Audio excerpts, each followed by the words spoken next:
Bonjour à tous et tous. Dans cette vidéo, j'avais envie d'aborder un sujet qui finalement n'est pas vraiment d'actualité, n'a jamais ou peu été traité sur les chaînes de solving en général. C'est la question de l'avenir du speed solving. S'il y a une chose que j'ai pu beaucoup faire durant le confinement, c'est évidemment pratiquer, donc en faisant du speed solving à fond les ballons. C'est très agréable de pouvoir vraiment se pencher là-dessus, de cette manière-là, parce que j'ai vraiment le sentiment que c'est, 45 à 50 du temps que je passe durant le confinement voué à ça, mais également à une réflexion une réflexion, sur l'avenir, en fait, du speed solving. C'est peut-être une question que vous vous posez pas immédiatement, ou qui vous a jamais effleuré et je pense que c'est très peu abordé sur les chaînes de solving en général, mais il s'agit de l'avenir du speed solving. Qu'est-ce qui va advenir de cette discipline, d'ici quelques années, voire dans 20 ans? Comment est-ce qu'on imagine cette pratique? Est-ce qu'on va vivre, est-ce qu'on va traverser des périodes, comme ça a été le cas, justement depuis la création de cet objet? J'ai pas forcément les réponses à tout ça, mais par contre j'ai des pistes de réflexion et je voulais les explorer et vous les exposer, tout simplement, vous les partager. Et il faut savoir que, l'expansion réellement du speed solving, c'est, la fin des années 2000, début des années 2010. Où là, il y a vraiment eu un regain d'intérêt là-dessus et je ne pourrais pas vous donner la genèse ni l'origine. Je ne sais pas quel constructeur, le premier a tenté de lancer un petit peu cette espèce de course à l'innovation et c'est devenu finalement, quelque chose de très lucratif, en fait et aujourd'hui, en 2020, avec les sites de revente, que l'on connaît tous, qui sont spécialisés réellement dans cette discipline-là, et qui marche vraiment du feu de Dieu, on peut quand même se dire que c'est une discipline qui a réussi à se faire une place, même si elle est relativement discrète, à l'échelle du monde. Ça reste quand même quelque chose de très rentable aujourd'hui, de vendre des puzzles en tout genre, mais également et surtout des cubes de compétition. Quel est le chemin qu'on a parcouru finalement ces 10 dernières années? Je vais prendre ces 10 dernières années parce que c'est vraiment charnière et c'est là qu'on a vu le plus d'innovations, arriver. Donc on a vu arriver, forcément le système torpedo, hein, qui permet l'anti-pop. On a vu, le corner cutting s'améliorer. On pouvait aller de 40 et maintenant on peut aller jusqu'à 55-60 degrés sur certains cubes, c'est un peu douteux, mais ça peut se faire. Les cubes qui sont estampillés stickerless maintenant font vraiment partie du paysage, alors qu'avant c'était quelque chose d'un peu à côté. «Oh tiens, ceci te propose un cube en stickerless». Bon, mais c'est vraiment quelque chose qui s'est fait une belle place maintenant. On a accès à une variété assez abondante de stickers. Maintenant, on peut les choisir en dark, en neutre ou en bright. On peut même changer le pattern des stickers. On a remplacé la fameuse vis qui servait à gérer la tension par des systèmes beaucoup plus, rapides, beaucoup plus libres aussi parce qu'on a plus de possibilités et ce sont également des systèmes plus ergonomiques pour changer cette fameuse tension. On a ajouté des aimants depuis, effectivement, là c'est assez récent quand même, mais on a ajouté des aimants dont on peut gérer la force.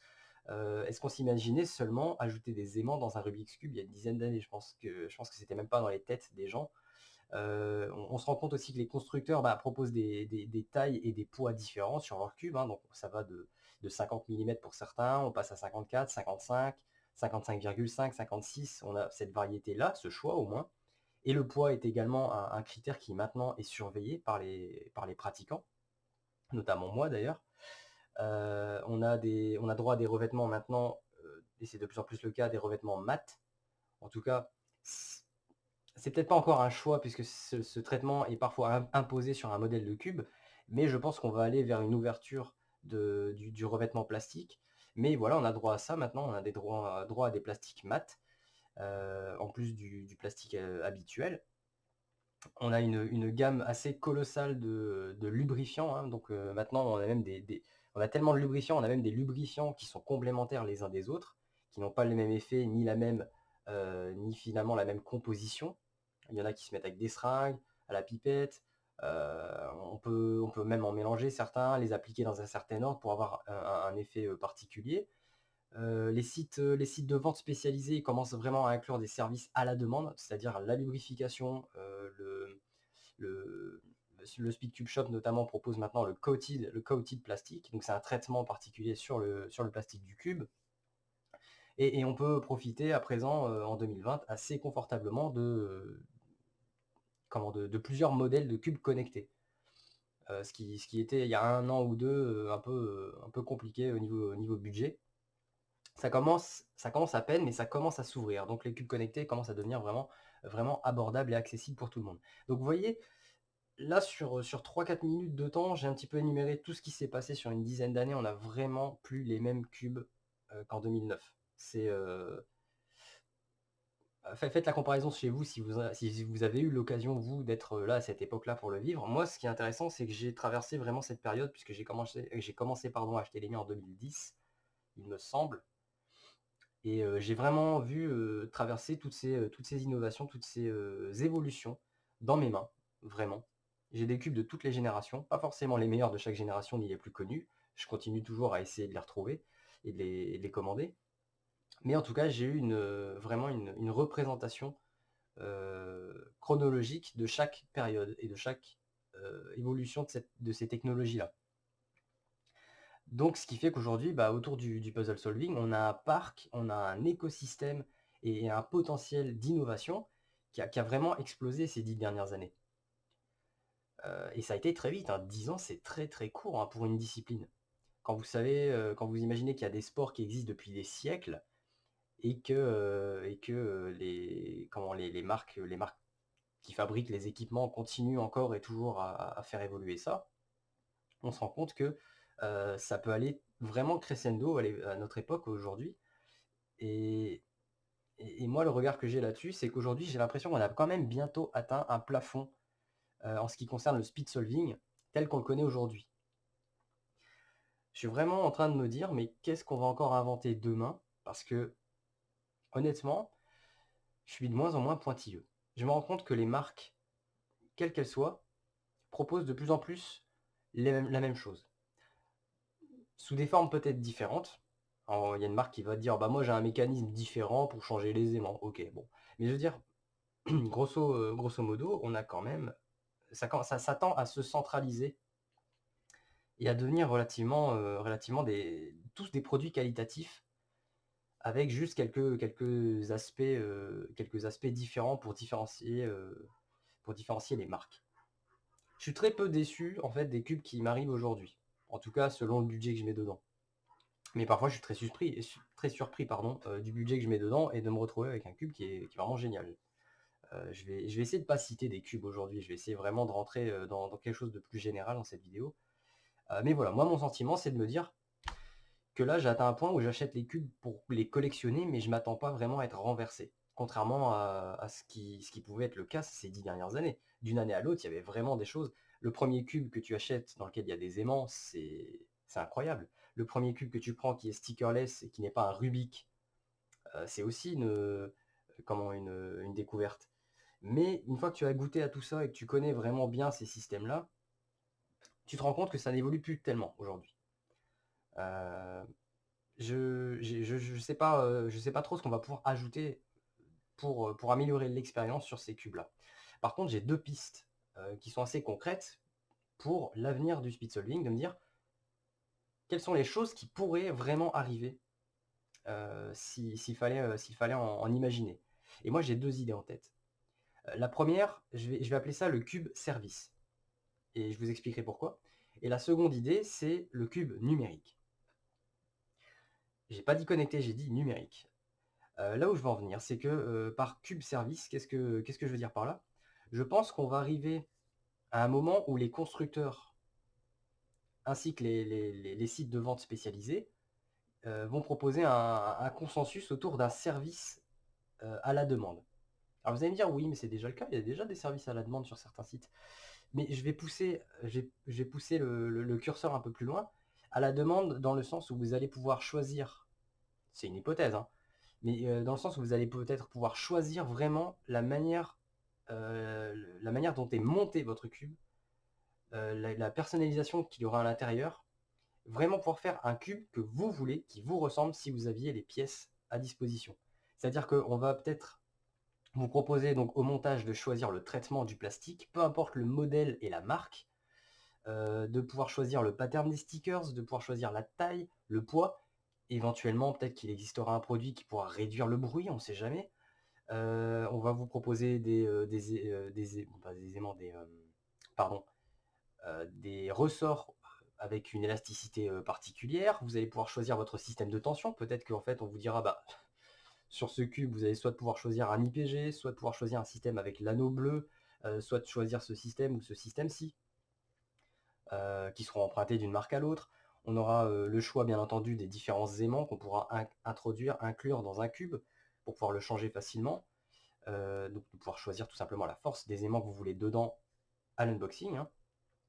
Il y aura également une personnalisation au niveau de l'entretien, hein. Est-ce que quel lubrifiant vous voulez appliquer à votre cube en fait au moment où vous allez le recevoir? Est-ce que vous voulez que la boutique ou le constructeur vous applique ces lubrifiants à telle quantité et dans quel ordre?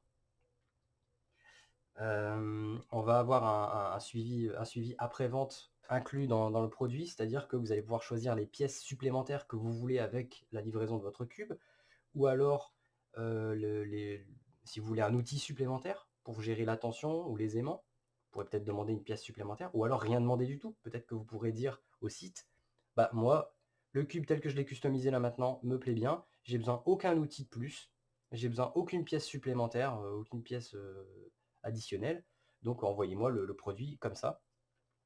Et donc voilà, vraiment, on serait dans un esprit de vente au service le plus proche du goût du client. C'est vraiment vous qui allez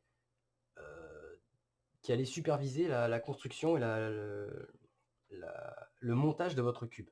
Vous allez tout choisir. Pour moi, c'est une des possibilités, c'est un axe à explorer. Je ne sais pas comment ça peut se faire, je sais pas comment, je sais même pas si c'est possible, que ce soit en termes de brevets de système. Est-ce que ça pourrait être plagié, reproduit, d'une marque à l'autre, d'un site à l'autre? Je ne sais pas comment ça pourrait exister, finalement, juridiquement parlant, mais c'est tout à fait envisageable dans ma tête. De me dire dans 5, 6, 7 ans plus tard, je pense que ça pourrait, si ça existe, ça arrivera assez vite, d'avoir ce système vraiment, on peut tout superviser. Ça, c'est un axe. Le second axe la seconde piste que je vois, que je verrais explorer, ce serait le cube numérique. Alors, la différence entre un cube connecté et un cube numérique, pour moi, c'est que, et c'est un peu de la science-fiction, mais pas tant que ça en réalité, il faut vraiment se l'imaginer. On est vraiment sur des cubes qui vont peut-être arriver plutôt dans 15-20 ans. Je ne sais pas si je serais étonné de les voir arriver plus tôt en réalité, mais voilà, pour être sûr, on va se donner cette marge-là, on va dire dans une quinzaine d'années.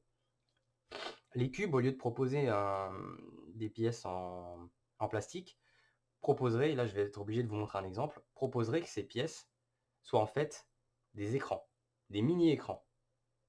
Ce sont en fait des dalles, comme des dalles LED, tout simplement.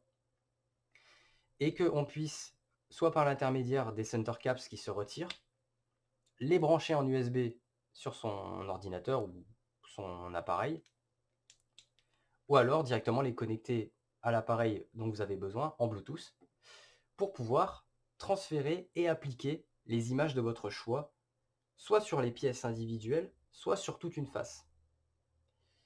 Et en fait, ça permettrait donc, vous pourriez appliquer des motifs, vous pourriez appliquer des dessins que vous avez fait sur l'ordinateur, vous pourriez appliquer des photos de famille, vous pourriez appliquer tout un tas de choses sur ces faces et sur ces pièces. Et là, on serait vraiment au summum de la personnalisation du cube. Ce serait vraiment votre cube avec vos éléments dessus. Euh, je, Technologiquement parlant, aujourd'hui, ce serait possible.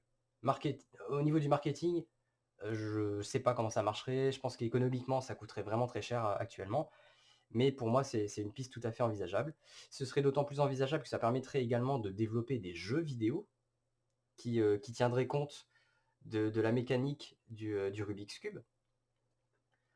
On pourrait imaginer en fait, hein, des jeux, des RPG, des puzzle games, des jeux, je sais pas moi, par exemple un jeu où vous devez aligner trois gemmes pour les éliminer. On connaît tous ces jeux mobiles. Ça serait marrant d'avoir ça sur un Rubik's Cube. Et pourquoi ce serait pas possible avec un cube numérique? On peut tout à fait imaginer ça. On pourrait également imaginer qu'en branchant des écouteurs, sans fil et en les connectant à votre cube numérique, on ait du son. Que ce soit pour le jeu vidéo ou alors simplement du son qui viendrait d'une application, qui pourrait vous apprendre à faire du blind solving. C'est-à-dire qu'en fermant les yeux, vous auriez des petits sons qui vous disent si vous êtes correct ou si vous êtes dans le faux, quand vous avez fait votre mouvement. Et donc de vous permettre de rectifier un peu, votre jugement ou et ça vous permettrait aux gens d'entraîner le blind solving, par exemple. Je ne pratique pas le blind solving, donc vous m'excuserez si ça vous paraît être une idée saugrenue, mais c'est pour moi, c'est tout à fait, pourquoi pas, quoi?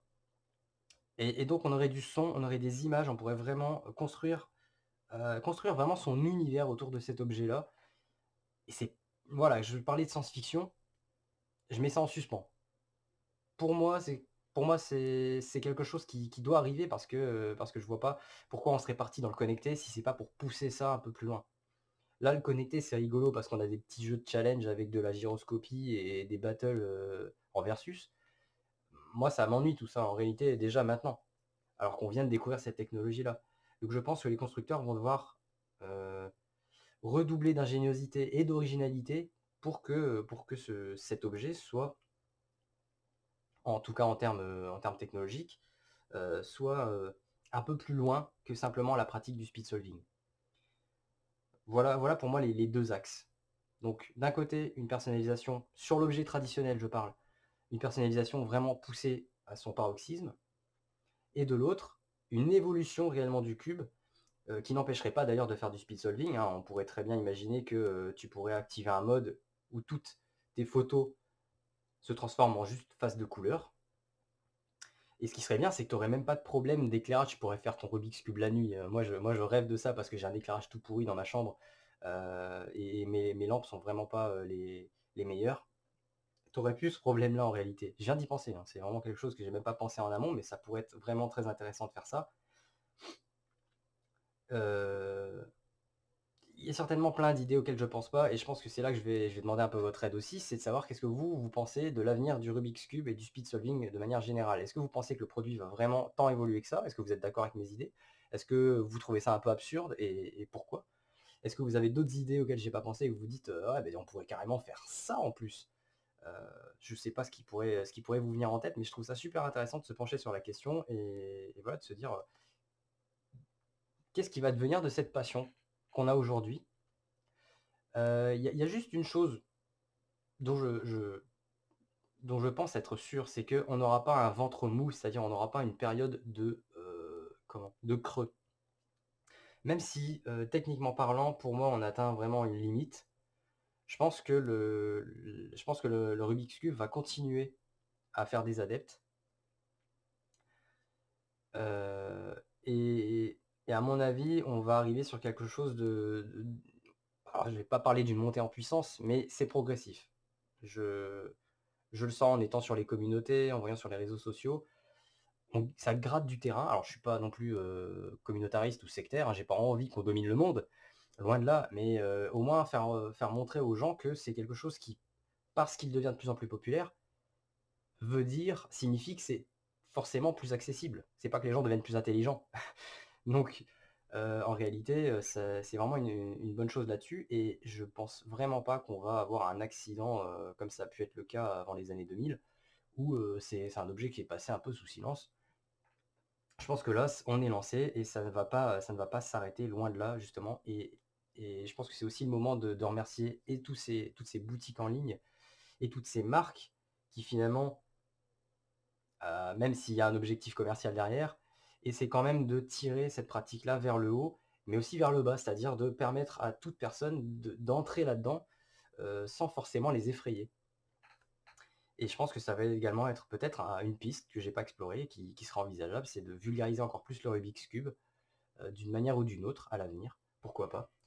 En tout cas, voilà, moi ça m'a fait, plaisir d'aborder ce sujet-là. J'ai hâte de voir s'il y a des choses que vous allez me dire, s'il y a des commentaires. Je suis vraiment très curieux de savoir ce que vous pensez là-dessus, à ce sujet-là et bon, bah, d'ici là, heu, on va prendre son mal en patience. Je vais pas faire une vidéo dans 10 ans, en vous di dans 10 ans, en vous disant: «Vous voyez, j'avais dit que ça allait arriver», je suis pas dans cette optique-là, mais Je pense que c'est un bon moment pour se poser la question. Moi, je stagne un peu en ce moment, donc je me suis dit: C'est un petit peu, rafraîchissant de penser à ça et c'est bien d'avoir un petit peu des rêves plein la tête, hein. D'autant que c'est pas des choses, particulièrement irréalisables et impensables aujourd'hui.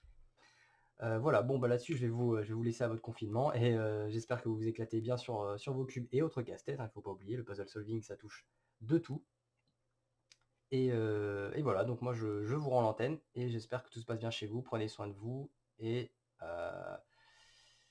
patience et courage, voilà. Ciao tout le monde.